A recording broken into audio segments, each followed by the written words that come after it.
Hi అండి, welcome to Ramya's kitchen. ఈరోజు మనం నార్మల్ రైస్తో మిల్ మేకర్ బిర్యానీ ఎలా ప్రిపేర్ చేయాలో చూద్దాం. దానికోసం ఒక కప్ రైస్ తీసుకొని బాగా కడుక్కొని 2-3 సార్లు పక్కన పెట్టుకోవాలండి. ఇప్పుడు మనం ఒక బాండీలో 3 స్పూన్స్ వరకు ఆయిల్ వేసి చిటికెడు జీలకర్రను, 2-3 లవంగాలను, 2-3 దాల్చిన చెక్కలను, చిన్న మరాఠీ మొగ్గను, ఒక 2 ఎలాచీలను వేసుకొని ఇప్పుడు అందులోనే మనం 4-5 పచ్చిమిరపకాయలను, మనం నూరు పెట్టుకున్నటువంటి అల్లం వెల్లిపాయ పేస్ట్ను, ఒక పెద్ద సైజు ఉల్లిపాయను కూడా కట్ చేసి వేసుకొని బాగా కలుపుకోవాలండి. ఇప్పుడు మనం వేడి నీళ్ళలో నానబెట్టుకున్నటువంటి మిల్ మేకర్ని కూడా అందులోనే వేసేసుకోవాలి. వేసి ఇంకోసారి బాగా కలుపుకొని మనం పక్కన పెట్టుకున్నటువంటి రైస్ని కూడా ఇప్పుడు అందులో వేసుకొని ఇప్పుడు అవి బాగా కలుపుకొని ఇప్పుడు మనం 2 స్పూన్స్ వరకు సాల్ట్ని అందులో యాడ్ చేసుకోవాలండి.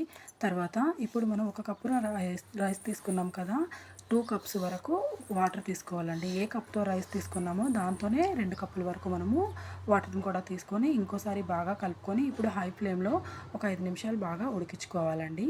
ఇలా ఉడికిన తర్వాత చూసారు కదా, ఇలా ఉడికిన తర్వాత ఇప్పుడు మనం దాన్ని మొత్తం లో ఫ్లేమ్లో పెట్టుకొని ఇంకో 10 నిమిషాల పాటు అలా వదిలేయాలండి. ఇప్పుడు దానిపైన మనం కాస్త నెయ్యిని యాడ్ చేసుకొని పైన కొత్తిమీర వేసేసుకుంటే మనకి ఇప్పుడు బిర్యానీ రెడీ అయిపోతుందండి. చూసారు కదా, చాలా సింపుల్.